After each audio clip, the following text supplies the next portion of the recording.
In my last video, I spoke about the recent Dior scandal, and in the comment section, a lot of people said this is only the tip of the iceberg, which I agree because the more I look into it, the more depressing this whole situation gets. For example, I had been liking Loro Piana for a while.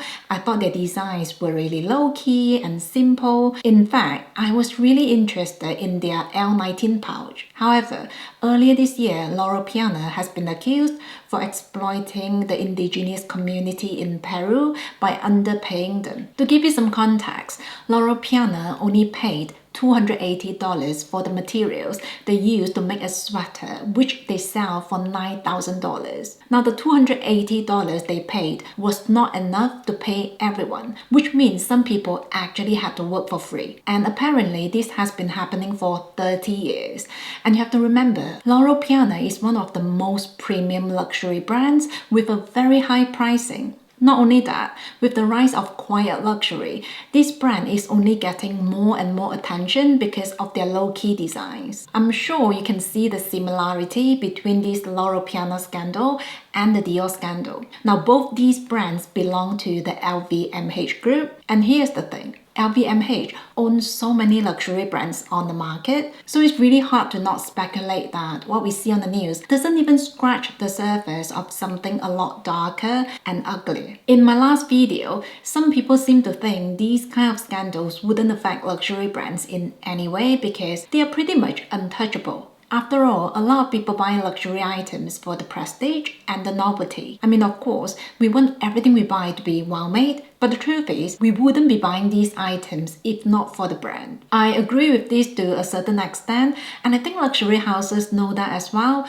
which is why they have been so heavily capitalizing on their logo for such a long time. These luxury brands know as soon as they put their logo on something, it will sell. In fact, for years, I've been saying on my videos why certain luxury items are simply not worth the money, but somehow they are selling like hotcakes. For example, this Dior feminist t-shirt. This was really trending at one point, which I always find puzzling because this cotton t-shirt costs nearly £700. My honest opinion is that this wouldn't be worth half the price if not for the Dior's branding. Same goes with any designer t-shirt with a big logo, whether if it's Burberry, Saint Laurent, Gucci, and you name it. And of course, I have to include the Chanel costume jewelry. These pieces are made of silver and crystal, but because they are Chanel, people happily pay over £1,000 for them. So I think there's no denying that we sometimes buy certain luxury items for the novelty of the brand's name or the logo. This is why some people think these scandals wouldn't change anything in the sense that Dior will always be Dior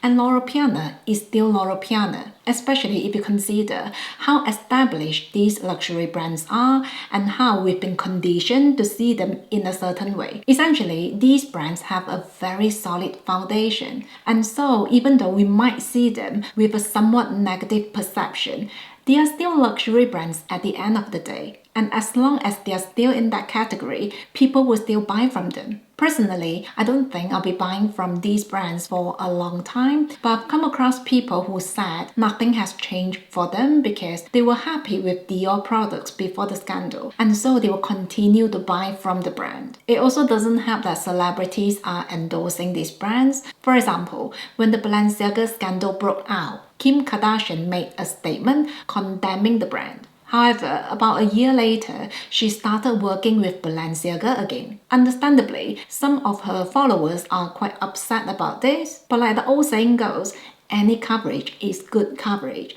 And if you consider how massive Kim's following is, Balenciaga can very possibly make a comeback sooner than we might think. So far, with everything I've touched on, we are assuming that people know about these scandals, but the reality is some people are simply not aware of these news. In my last video about Dior, I've seen comments along the line of, are we even surprised about this? But truthfully, I actually was. In fact, I didn't know about a lot of the scandals until I took the time to look into this topic. Now, I'm not trying to justify my own oblivion, but generally, we don't watch TV on weekdays. I also try to limit my time on social media. On top of that, I never listen to the news in the morning because nothing on the news is ever inspiring or delightful. So for me, it's important to reserve my morning for something productive and creative. This means typically I only receive the very headline news. I remember when the Balenciaga scandal broke out, I posted on Instagram wearing my Balenciaga mini city bag, and I immediately received a message asking why I was still featuring the brand. And it was only then I started looking into it. And let's not forget, the man who owns the LVMH group is one of the richest men on the planet. As we speak, he's worth about $260 billion. Basically, his wealth is at the level of people like Jeff Bezos and Elon Musk. So this is a man who has the leverage to control the news coverage for his businesses. Now, I'm not saying he has anything to do with this, but if you type in Dior or Loro Piana, their scandals will not show up as one of the search suggestions for some reason. So unless if you specifically go look for this information, it won't be the first thing to show up on your search engine. I think this is why some people are not aware of this news. And because of that, they will still blissfully buy from these brands. Think about it. When we are interested in a Louis Vuitton bag, for example, the first thing we do is to watch a review video about how much the bag can fit, how sturdy is the leather, and what is the resale value. Very rarely would we go the extra mile to find out the information about what goes on behind the scene. So I'm not defending people who are still buying from these brands, but I think it's important to look at things from different perspectives. Anyway, I can understand the sentiment of not wanting to buy from these luxury brands now that we know more about how they operate. But what about the pieces we bought before we knew about the scandal? Do you think it makes sense to keep using what we already have and simply not buy anymore? Personally, I haven't been using my Balenciaga mini city bag since their scandal, but that's because I have other bags. But what if someone has a very curated collection of handbags, which are mostly Dior and Balenciaga? Do you think they should replace their collection because of something they didn't know about when they made the purchase? Now, some people might say if you're still using their products, you're basically supporting what the company is doing. But on the other hand, if we replace our wardrobe every time a scandal breaks out, it can get really expensive. So I'm very interested to hear your thoughts about this.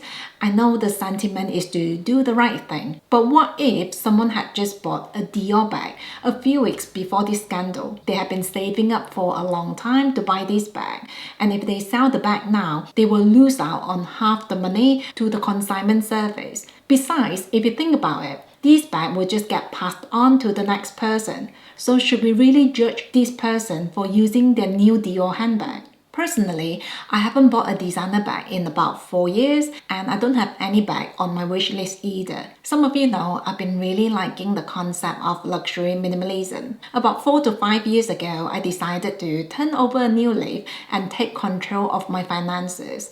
So I started to downsize my luxury collections quite heavily, and since then, I haven't bought many things.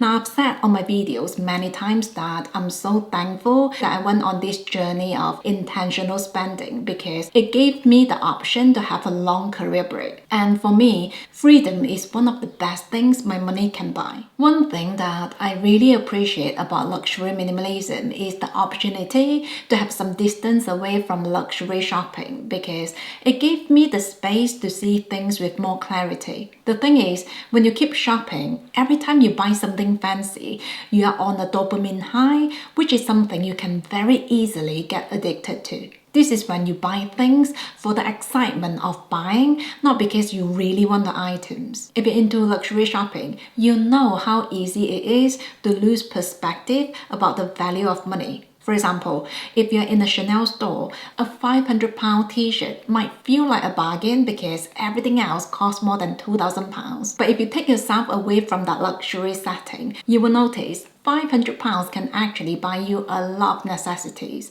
And you might then question if the Chanel t-shirt is actually worth the money. So my point is, the value of a luxury item is mostly a matter of perception. Going forward, my plan is to continue doing what I've been doing for years, which is being very intentional with my shopping. I only buy things that I know I'll be using for a long time on the basis that I'm being sensible with my finances. In the recent years, I've also been more open with trying out handbags from smaller companies. These bags typically have a lower price range, and I'm so glad we now have so many amazing options with fantastic quality to choose from. The way I see it, luxury shopping will never be over.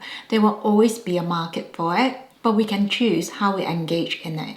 And that's it from me today. Thank you so much for being here. Take care, and I will see you soon.